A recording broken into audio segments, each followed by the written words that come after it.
Aquel verano, cuando tenía 17 años, mi familia y yo viajamos a Real de 14, un pueblo mágico en San Luis Potosí. Habíamos estado ahí una vez antes, pero esta vez la razón del viaje era diferente. Mi padre quería visitar a un viejo amigo suyo, don Esteban, quien estaba muy enfermo. Nos quedaríamos en su casa durante varias semanas, lo cual no me molestaba demasiado. Siempre había sentido algo especial por ese pueblo, como si me perteneciera de alguna forma que no podía explicar. Real de 14 era un lugar de calles empedradas y casonas de adobe que parecían sacadas de otra época. Sus noches eran frías y silenciosas, y las montañas que lo rodeaban le daban un aire de aislamiento, como si estuviera suspendido en otro tiempo. Desde el primer día noté que la casa de don Esteban tenía una vibra extraña. Era enorme y oscura, con pasillos largos y habitaciones que nadie usaba.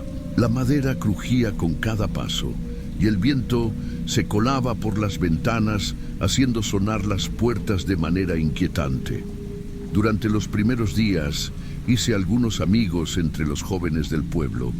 Solíamos reunirnos en la plaza central o subir a las colinas cercanas para explorar ruinas y cuevas antiguas. Entre ellos estaba Miguel, un chico callado y reservado que siempre parecía estar observándome. Había algo en su mirada que me hacía sentir incómoda, pero los demás decían que simplemente era tímido y que siempre había sido así. Intenté no darle importancia. La tercera semana de nuestra estancia, Miguel me invitó a su casa a almorzar. Aunque dudé por un momento, acepté. Su casa estaba a solo unas cuadras de la plaza, en una calle empinada donde las casas parecían apilarse unas sobre otras. Desde la entrada, un aroma a comida recién hecha flotaba en el aire.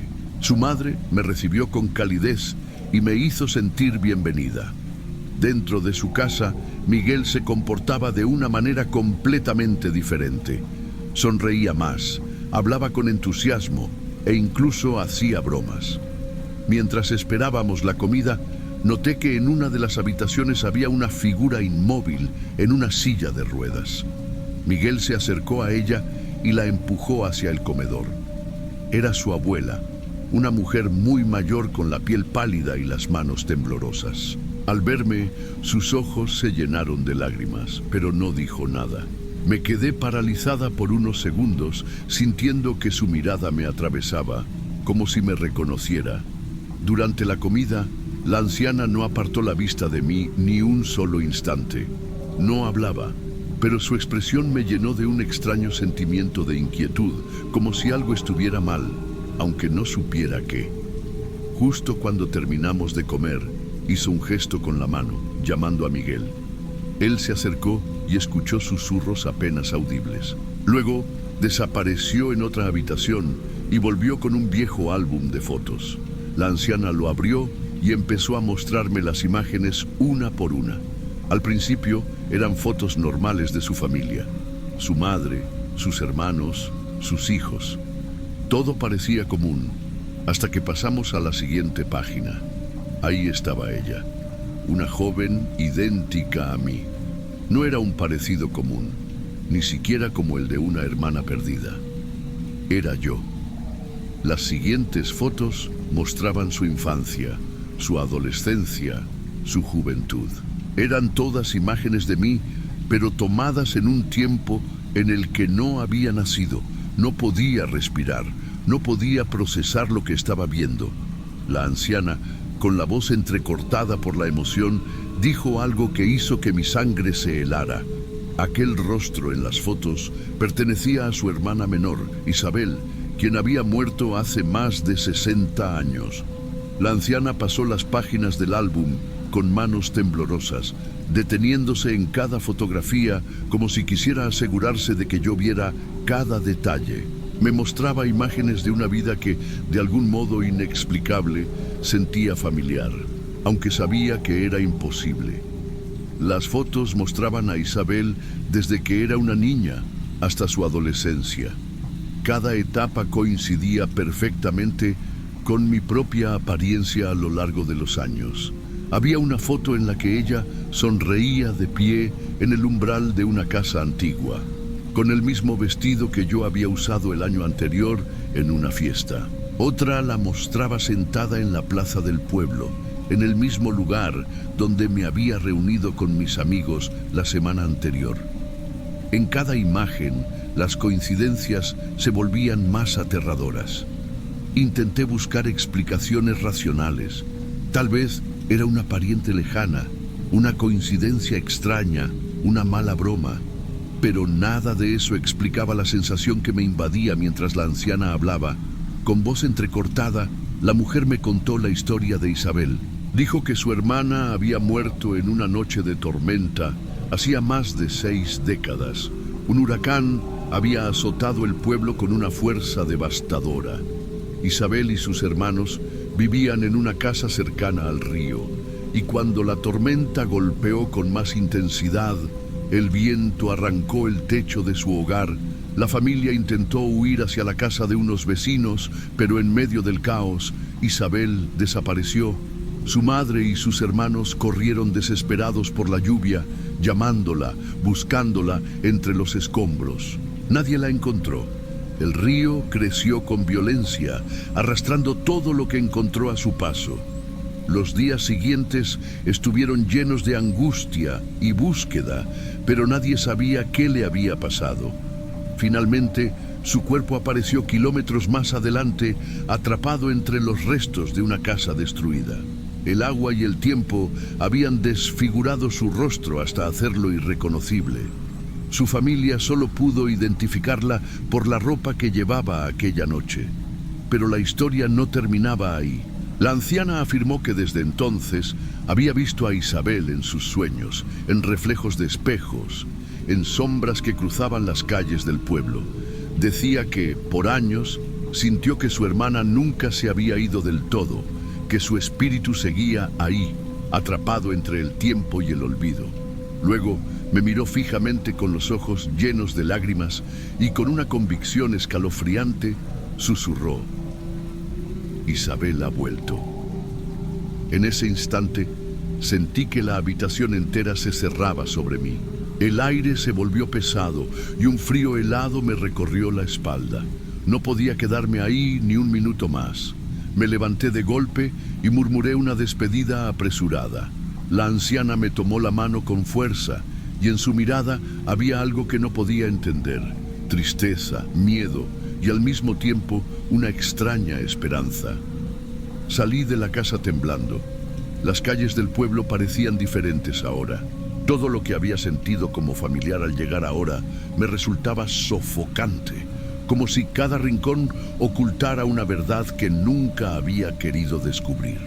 Esa noche, en la casa de don Esteban, no pude dormir. Las imágenes de Isabel seguían en mi mente, superpuestas a mis propios recuerdos. ¿Quién era ella? ¿Quién era yo?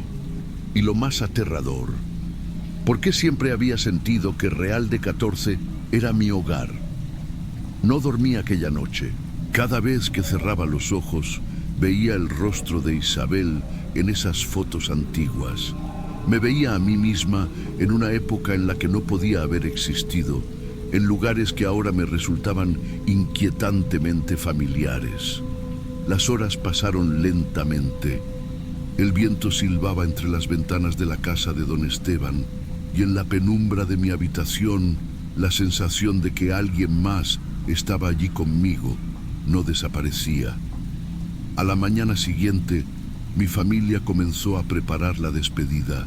Don Esteban había empeorado y mis padres decidieron que lo mejor era partir en los próximos días, pero yo no podía irme sin respuestas.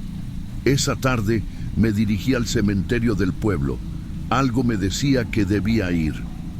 El cementerio de Real de 14 estaba en las afueras, al final de un sendero de piedra rodeado de maleza. Era un lugar viejo y silencioso, donde el viento soplaba con un eco extraño entre las lápidas erosionadas por el tiempo. Caminé entre los nombres y fechas grabados en piedra, buscando el de Isabel. Cuando finalmente lo encontré, mi cuerpo se paralizó. La lápida estaba cubierta de musgo y grietas, pero aún se leía claramente el nombre, Isabel Ríos. Debajo de su nombre estaban las fechas de nacimiento y muerte, pero lo que me hizo sentir un vértigo insoportable fue ver la fecha de su muerte. Era exactamente el mismo día en que yo había nacido. Sentí que la tierra se abría bajo mis pies. Un escalofrío me recorrió la espalda y por un momento el aire pareció desaparecer. No sabía qué significaba aquello, ni quería pensar demasiado en ello. Solo quería irme, alejarme de ese pueblo y de todo lo que había descubierto. La noche antes de nuestra partida tuve un último sueño. Me vi a mí misma en la casa de la abuela de Miguel, de pie frente al gran espejo del comedor. Pero en el reflejo no era yo quien me miraba, era Isabel. Sus ojos eran los mismos que los míos, pero había algo diferente en su expresión. No reflejaban miedo, sino tristeza. Entonces, lentamente, su reflejo sonrió. Me desperté con un grito ahogado, el corazón latiéndome con fuerza. El aire de la habitación se sentía helado, pesado, como si alguien más estuviera ahí. A la mañana siguiente, partimos de Real de 14 sin mirar atrás. Nunca regresé, pero a veces, cuando me veo en el espejo, siento que hay algo más en mi reflejo. Algo que espera, algo que sabe, y en lo más profundo de mi ser, sé que esa historia aún no ha terminado.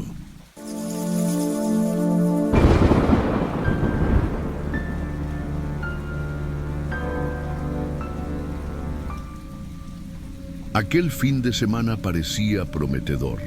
Mi mejor amigo, Andrés, había organizado un viaje con su novia, Valeria, y su prima, Camila, para pasar unos días en una cabaña cerca de la reserva de la biosfera de Siancán, en Quintana Roo.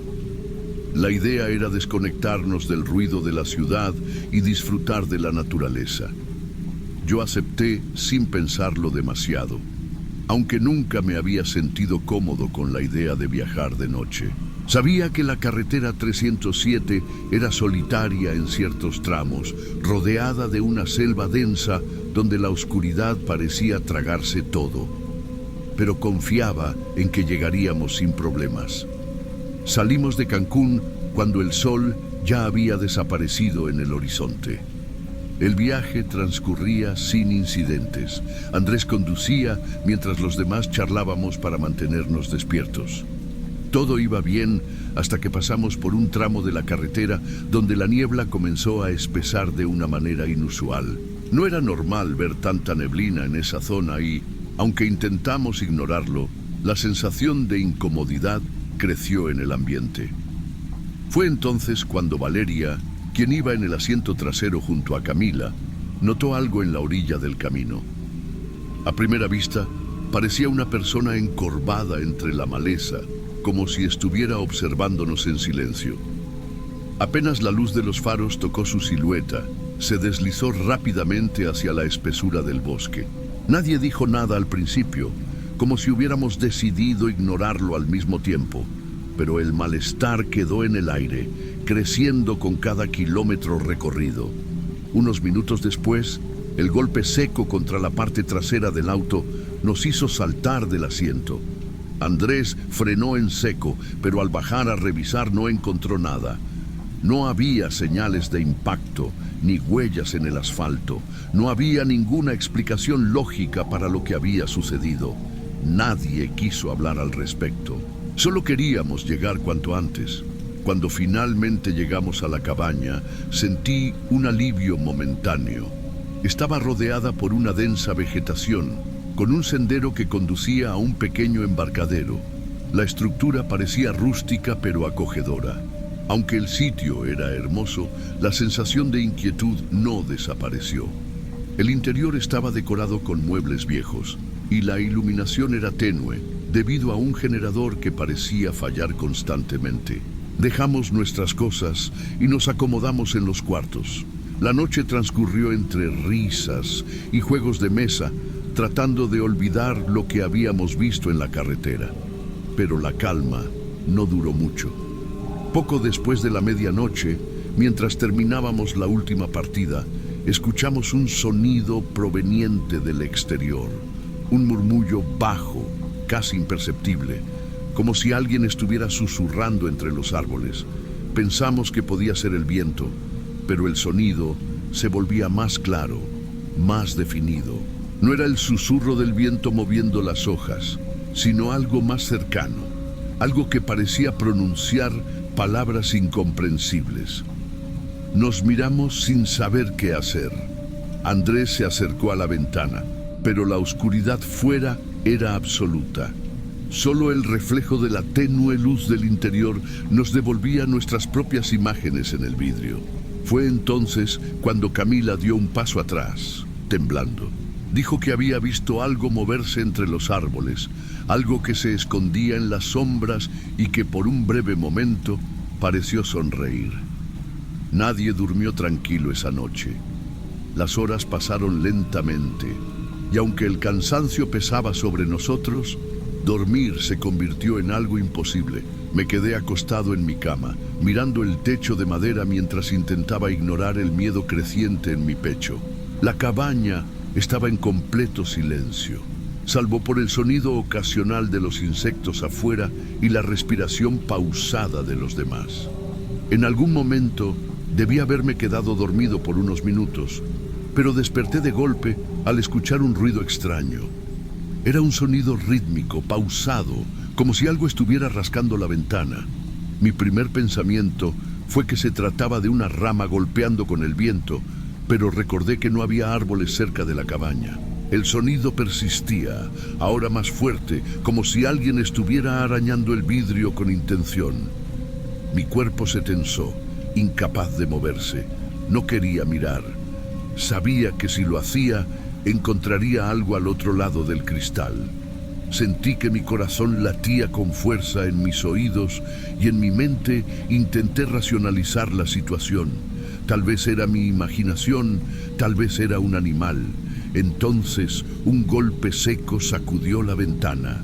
Algo había tocado el vidrio con fuerza. El miedo me paralizó por completo. Por un momento, pensé que los demás no habían escuchado, pero entonces sentí a Camila moverse en su cama. Me giré lentamente y la vi mirándome con los ojos muy abiertos. Ella también lo había oído.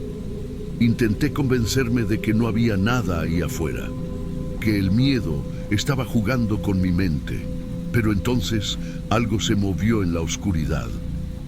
Una sombra, apenas perceptible, se deslizó frente a la ventana.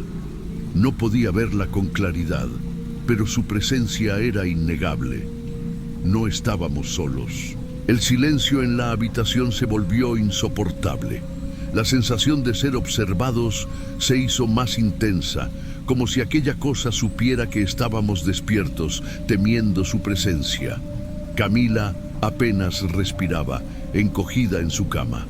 Me atreví a mirar nuevamente la ventana, esperando que fuera solo una ilusión de la mente, pero entonces lo vi. Entre la penumbra del bosque, una figura se encontraba de pie, inmóvil. No podía distinguir sus rasgos, pero su silueta parecía alargada, con una postura antinatural. Lo peor eran sus ojos, grandes, abiertos de una manera imposible, como si estuvieran a punto de salirse de su rostro, y su sonrisa. No era una sonrisa humana. Era demasiado ancha, demasiado marcada, como si la piel de su rostro estuviera estirada al límite. No se movía, solo nos miraba desde la distancia, esperando. Sentí que el frío me recorría la espalda. Quería cerrar los ojos, hacer que desapareciera, pero sabía que seguía ahí. En ese momento, los rasguños regresaron, más intensos que antes, como si aquella cosa quisiera entrar. No supe cuánto tiempo pasamos así, paralizados. Finalmente, el sonido cesó.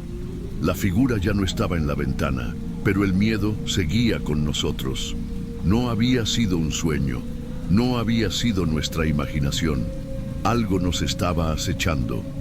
Amaneció lentamente, pero la luz del sol no disipó el terror de la noche anterior. Nadie mencionó lo que había sucedido, pero las miradas entre nosotros lo decían todo. Estábamos cansados, con los nervios destrozados, y lo único que queríamos era salir de aquel lugar cuanto antes.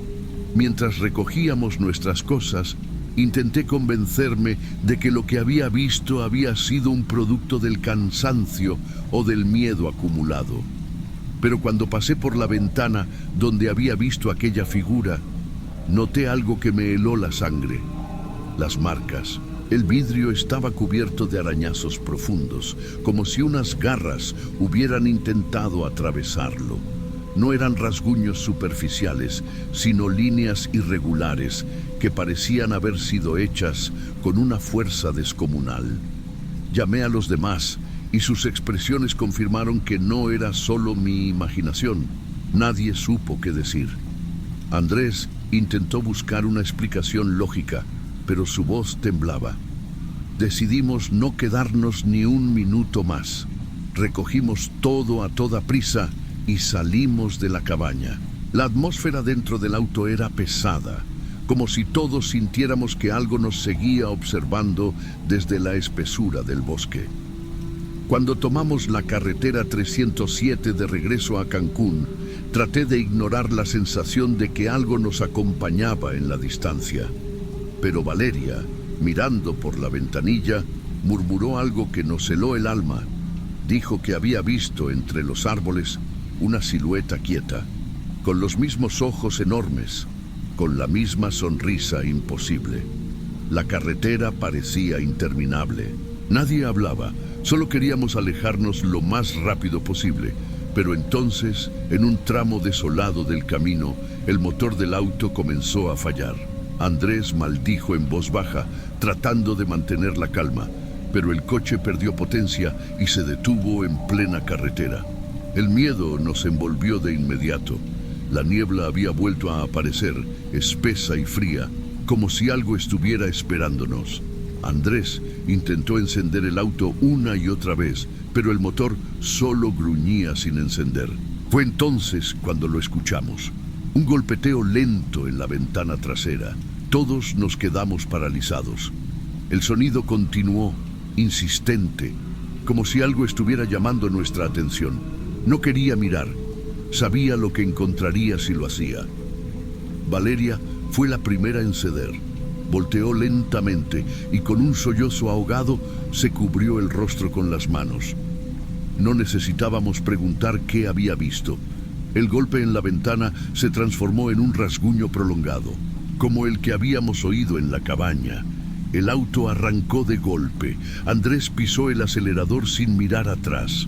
La niebla se disipó con la velocidad, pero el miedo seguía ahí, latiendo en nuestros pechos. Cuando llegamos a la ciudad, nos prometimos no hablar de lo sucedido. No podíamos explicarlo y nadie nos creería. Intentamos seguir con nuestras vidas, olvidar lo que pasó, pero semanas después, cuando creí que todo había terminado, desperté en la madrugada con una sensación de ser observado. Y ahí, en la ventana de mi habitación, en lo profundo de la noche, vi dos ojos enormes brillando en la oscuridad y la misma sonrisa imposible.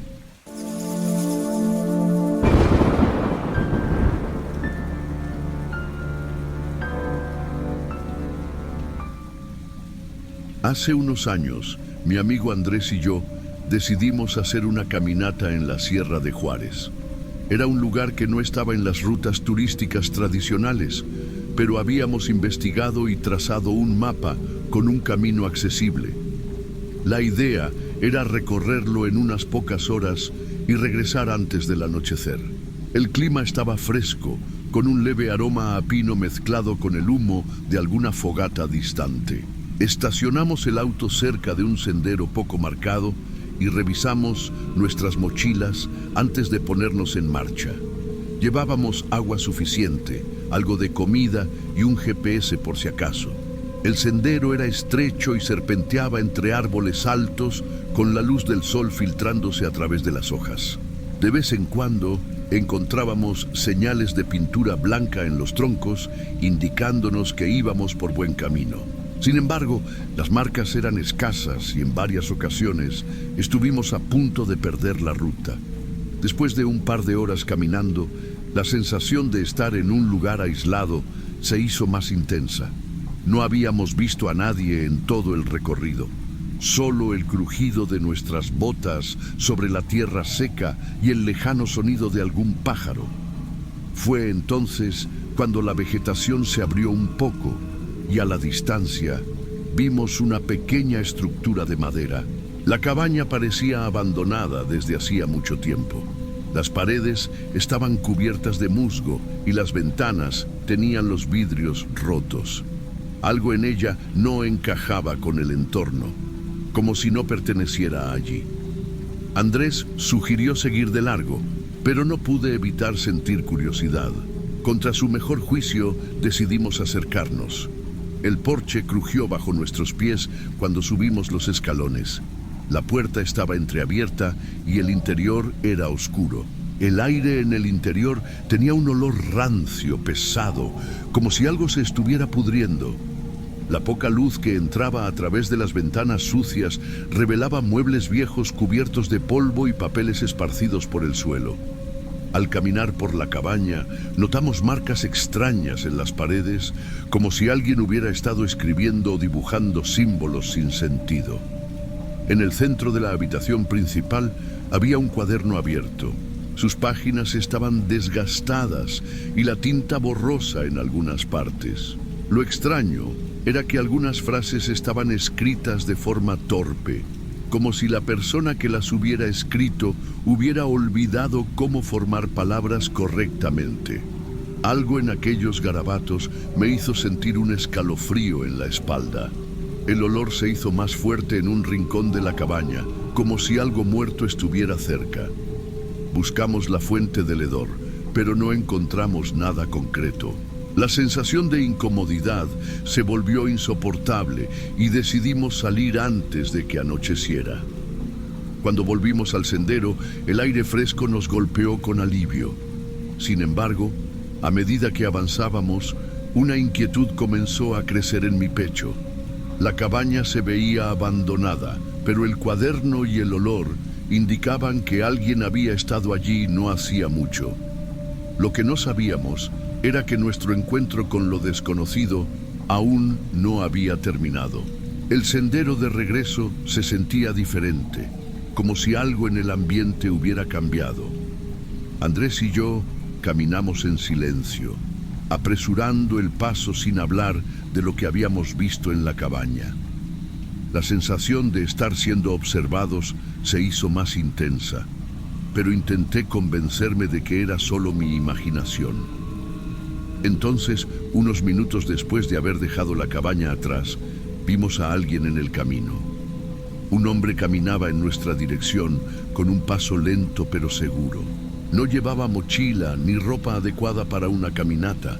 Su ropa estaba desgastada, como si hubiera pasado demasiado tiempo al aire libre.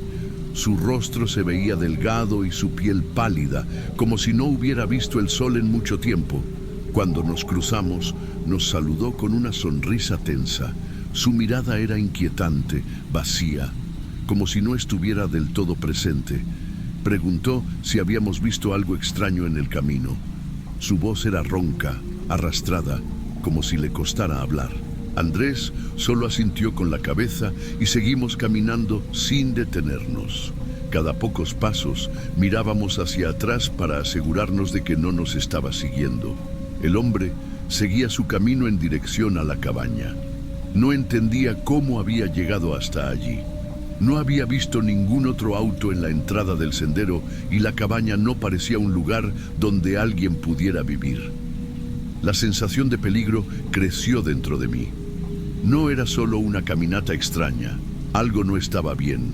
Apresuramos el paso y, después de lo que pareció una eternidad, llegamos al auto. La luz del sol comenzaba a teñirse de naranja y el aire se había enfriado.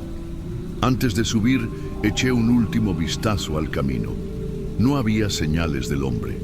Cuando nos acomodamos en el auto, noté algo sobre el asiento del copiloto. Era el cuaderno de la cabaña. Estoy seguro de que lo habíamos dejado allí. Mi sangre se heló al abrirlo y ver que una nueva página había aparecido. Las palabras estaban escritas con la misma caligrafía irregular. No debieron entrar. No dijimos nada. Solo encendí el auto y conduje de regreso al pueblo sin mirar atrás. Desde ese día, nunca volvimos a hablar de esa caminata. Y nunca, bajo ninguna circunstancia, volví a acercarme a la Sierra de Juárez.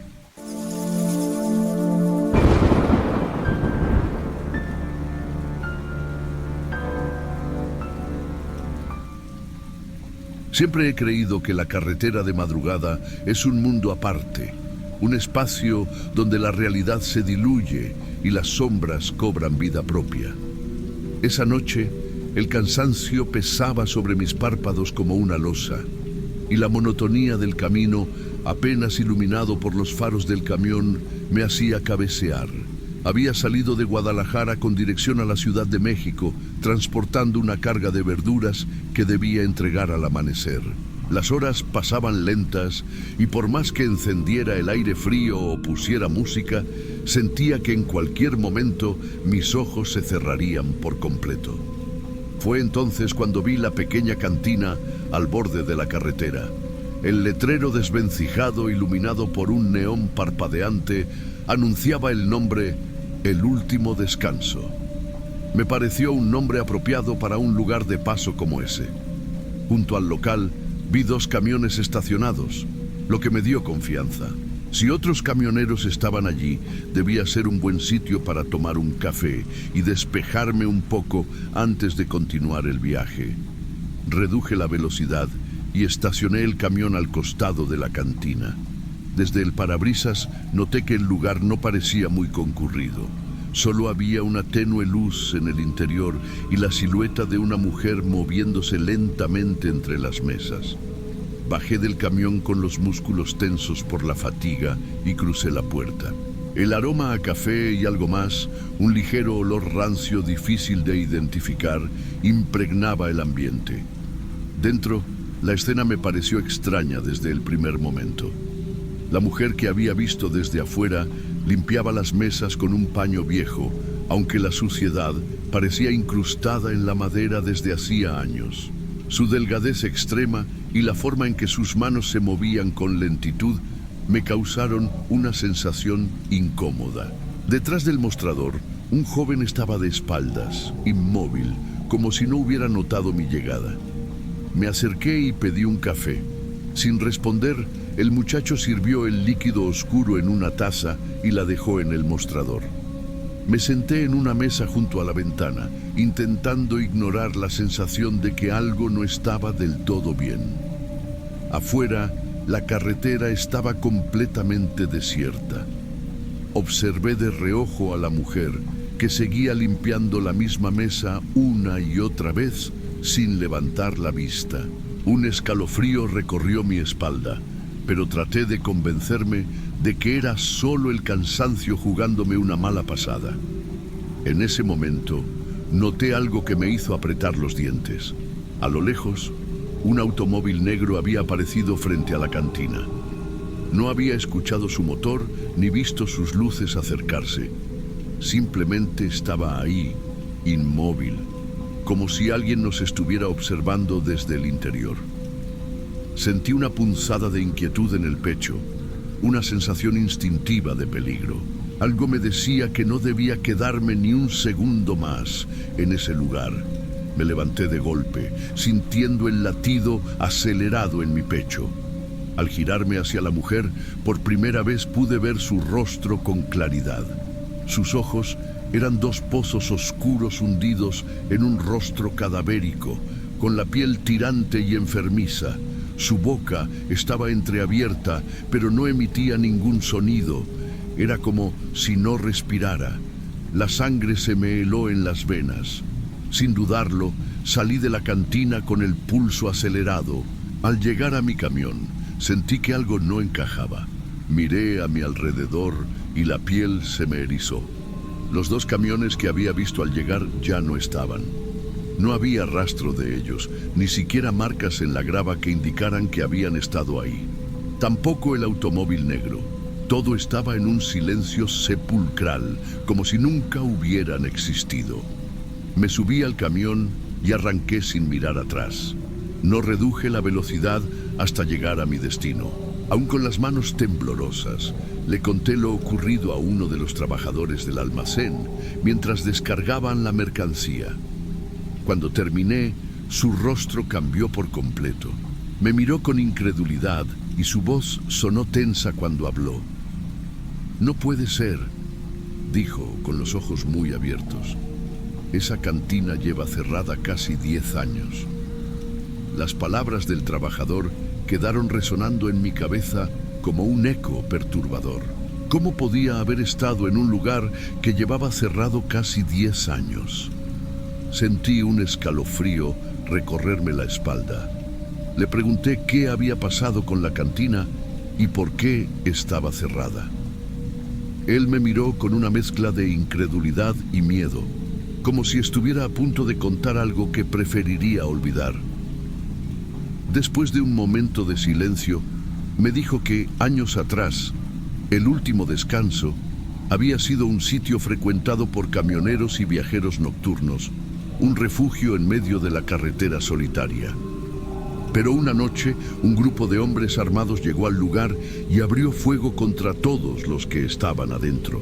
Nadie sobrevivió. Los cuerpos fueron encontrados al amanecer, algunos aún con la comida en la boca, como si la muerte los hubiera sorprendido en medio de una conversación casual. Desde entonces, el sitio había sido abandonado. Nadie se atrevía a acercarse. Había rumores de que, en algunas noches, la cantina volvía a abrir para los viajeros desprevenidos. Algunos aseguraban haberla visto iluminada y con gente dentro, solo para descubrir después que el lugar estaba en ruinas, con las puertas cerradas con cadenas y candados oxidados. Escuchar eso hizo que mi estómago se revolviera. La imagen de la mujer limpiando las mesas, el muchacho que me sirvió el café sin pronunciar palabra, los camiones que desaparecieron sin ruido. Todo encajaba en una historia que no quería aceptar. Decidí no hablar más del tema. Necesitaba descansar, olvidar lo que había visto y seguir con mi trabajo. Pero en el fondo, algo dentro de mí se había quebrado. Ya no veía la carretera de la misma forma. En el camino de regreso a Guadalajara, traté de evitar el lugar donde estaba la cantina. Aún así, la curiosidad me venció y cuando me acerqué al kilómetro donde supuestamente había parado aquella noche, reduje la velocidad. Lo que vi me heló la sangre. A un lado de la carretera, donde debía estar la cantina, solo había un edificio en ruinas. Las paredes estaban ennegrecidas por el tiempo, el techo tenía partes hundidas y la puerta principal estaba cerrada con gruesas cadenas. Pero lo peor fue cuando mis faros iluminaron la ventana. A través del vidrio cubierto de polvo, pude ver una silueta. Era ella. La misma mujer flaca con su paño en la mano, limpiando las mesas inexistentes dentro de un local que llevaba años abandonado. Mi corazón se detuvo por un segundo y luego empezó a latir con furia. Sentí un frío recorriéndome el cuerpo, como si algo invisible me hubiese envuelto en un abrazo gélido. Pisé el acelerador con fuerza y me alejé sin mirar atrás. Desde esa noche, nunca volví a viajar de madrugada. Desde aquella noche, algo dentro de mí cambió. No solo era el miedo a volver a encontrarme con lo imposible, sino la certeza de que la carretera, la misma que había recorrido tantas veces sin pensar, escondía cosas que era mejor no entender. Dejé de viajar de madrugada, evitando por completo los trayectos nocturnos, pero por más que intentara olvidar, la imagen de la mujer seguía apareciendo en mi mente. Los días pasaron, pero el recuerdo persistía como una herida que no cicatrizaba. Intenté convencerme de que todo había sido producto del cansancio, una alucinación provocada por el agotamiento. Sin embargo, en el fondo sabía que no era así. Había estado en ese lugar, había tomado aquel café, había sentido el aire denso de una cantina que según todos no existía desde hacía años. Un par de semanas después, mientras cargaba mercancía en otro viaje, escuché a dos camioneros hablar en voz baja. Uno de ellos mencionó el último descanso. Me acerqué sin disimulo y les pregunté qué sabían del lugar. Ambos se miraron con incomodidad antes de que uno de ellos se atreviera a hablar. Algunos dicen que todavía se aparece, que si la ves abierta significa que ya estás demasiado cansado y estás por irte con ellos, dijo con un tono sombrío, sin mirarme directamente. Mi piel se erizó. No quise seguir escuchando. Ya tenía suficiente con mi propia experiencia. El último clavo en el ataúd de mi incredulidad llegó un mes después. Una madrugada, mientras dormía en casa, recibí una llamada de un compañero de trabajo. Había pasado por la misma carretera y había visto la cantina iluminada.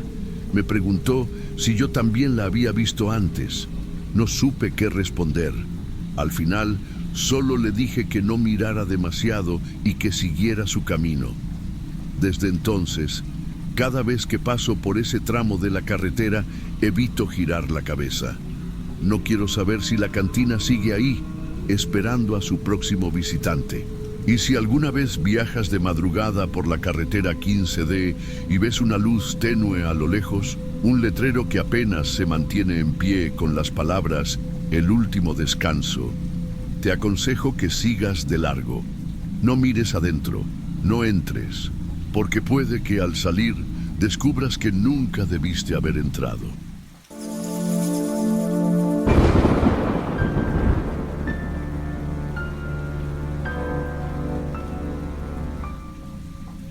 Siempre había sentido fascinación por los lugares con historia, así que cuando mi amigo Diego sugirió un viaje a Real de 14, no lo dudé.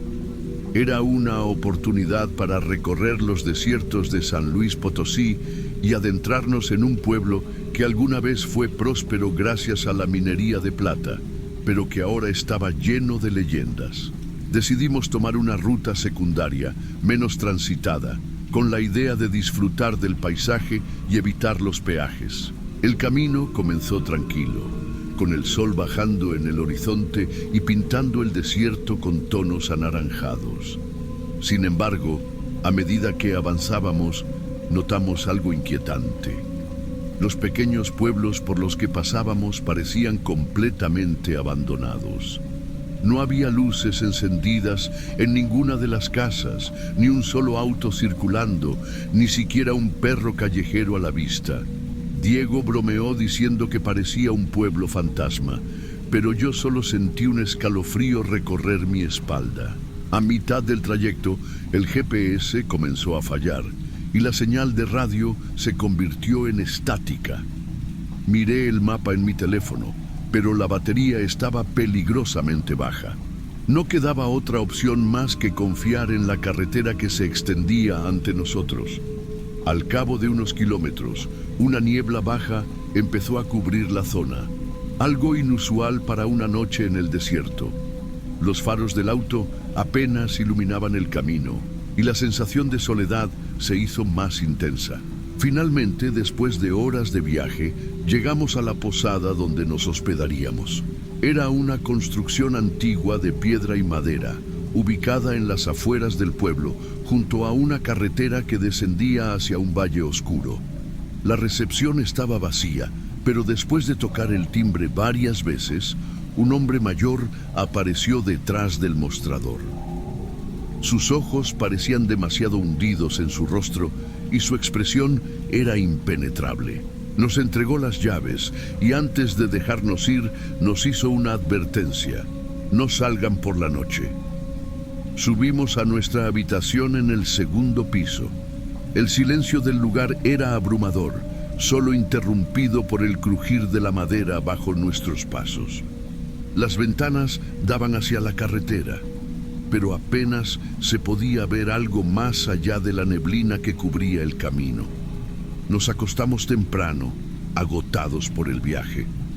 Sin embargo, en medio de la noche, me despertó un sonido que me heló la sangre. Era un susurro, como si alguien estuviera hablando justo afuera de nuestra puerta. Permanecí inmóvil en la cama, conteniendo la respiración. El sonido era bajo, pero claro. No era el viento ni la madera crujiente, sino algo mucho más definido. Me giré lentamente para ver si Diego también lo había escuchado, pero él dormía profundamente. El susurro cesó por un momento, solo para ser reemplazado por un ruido aún más inquietante. Era como si alguien caminara lentamente por el pasillo, con un paso irregular y pesado. El suelo de madera crujía con cada pisada, acercándose a nuestra puerta. Mi corazón latía con fuerza en mi pecho. Pensé en levantarme y mirar por la cerradura, pero algo dentro de mí me decía que no lo hiciera. Me quedé inmóvil, escuchando. La presencia se detuvo justo al otro lado de la puerta. Un silencio tenso se apoderó de la habitación. Luego, la manija de la puerta se movió. El sonido fue tan claro que sentí un nudo en la garganta. Alguien estaba intentando abrir la puerta desde el otro lado. En ese momento, el miedo se convirtió en una sensación sofocante. No me atrevía a hacer ruido. Apreté los ojos con fuerza y esperé. Después de lo que pareció una eternidad, el sonido desapareció. Los pasos se alejaron lentamente por el pasillo, hasta que el silencio volvió a llenar la posada. No me dormí hasta que el primer rayo de sol entró por la ventana. Por la mañana Diego se despertó sin recordar nada. No le mencioné lo que había pasado, pero cuando salimos de la habitación, noté algo extraño en la puerta. La manija estaba arañada, como si alguien hubiera intentado forzarla con las uñas. Intenté no pensar demasiado en eso. Tal vez solo era mi imaginación. Tal vez todo había sido un sueño. Sin embargo, mientras desayunábamos en el comedor, vi al anciano de la recepción observándonos desde el umbral de la puerta, con una expresión que me resultó imposible de descifrar. Decidimos explorar el pueblo durante el día, pero en el fondo, una inquietud latente se había instalado en mi pecho. Algo no estaba bien en ese lugar, y lo peor aún estaba por venir. El día transcurrió con normalidad, o al menos eso intentamos convencernos. Caminamos por las calles empedradas de Real de 14, exploramos el mercado y visitamos el antiguo túnel Ogarrio, pero en el fondo, algo me decía que la noche anterior no había sido solo un producto de mi imaginación. Mientras avanzábamos por el pueblo, noté que algunas personas nos miraban con cierta extrañeza. No fue hasta que una mujer mayor, vendiendo velas en un pequeño puesto, me susurró algo al pasar que mi piel se erizó. No se queden aquí, no dejen que los siga. El mensaje me dejó paralizado. No sabía si decirle a Diego lo que había oído, pero decidí ignorarlo y continuar con nuestro plan. Al caer la tarde, volvimos a la posada. Esta vez, la neblina era aún más espesa que la noche anterior, y la sensación de inquietud se intensificó en cuanto cruzamos la puerta de la recepción. Nos apresuramos a cerrar la habitación con llave y aseguramos las ventanas. No quería pasar por lo mismo de la noche anterior, pero en el fondo sabía que algo volvería a ocurrir. La noche transcurrió en un silencio absoluto, hasta que, pasadas las 2 de la madrugada, el ruido regresó. Esta vez no era solo un susurro, era un golpe seco contra la ventana. El sonido se repitió varias veces, cada vez con más fuerza. Me incorporé lentamente en la cama y miré hacia la cortina. La tela fina se movía levemente, como si algo estuviera afuera. Diego se despertó en ese momento y me preguntó qué pasaba, pero no tuve que responderle. Las pisadas comenzaron de nuevo en el pasillo. Se escuchaban más fuertes, más rápidas. Algo se estaba moviendo afuera y esta vez no se detuvo en nuestra puerta. Comenzó a golpear las otras habitaciones, como si estuviera buscando algo o a alguien. Cerré los ojos y recé para que lo que fuera se alejara. Pero entonces escuchamos el sonido más aterrador de todos. El candado de la ventana comenzó a girar lentamente. El pánico se apoderó de mí. Me levanté de la cama de un salto y corrí a sujetar la ventana antes de que el candado se abriera por completo. Diego hizo lo mismo, empujando con todas sus fuerzas. No sabíamos qué había afuera, pero sentíamos su presencia. Era algo que no debía entrar. De repente, todo cesó. El silencio regresó a la habitación como si nada hubiera ocurrido. Nos quedamos ahí, inmóviles, con el corazón latiendo con fuerza en el pecho. No sabíamos cuánto tiempo había pasado, pero cuando miramos el reloj, el amanecer ya estaba cerca. En cuanto salió el sol, empacamos nuestras cosas y bajamos a la recepción para pagar nuestra estancia. El anciano seguía ahí, mirándonos con una expresión de indiferencia. No dijo una palabra mientras nos entregaba el recibo. Antes de subir al auto, me giré para echar un último vistazo al edificio. Y fue entonces cuando lo vi. En la ventana de nuestra habitación, una figura oscura nos observaba en silencio. Arranqué el auto y salimos de ahí lo más rápido que pudimos. Condujimos sin detenernos hasta estar a kilómetros de distancia. Ninguno de los dos habló en todo el camino de regreso. No hacía falta. Sabíamos que algo nos había seguido esa noche. Nunca volvimos a Real de 14, pero a veces, cuando estoy solo por la noche, siento esa misma presencia cerca, como si nunca nos hubiera dejado ir del todo. Tal vez aún nos está buscando.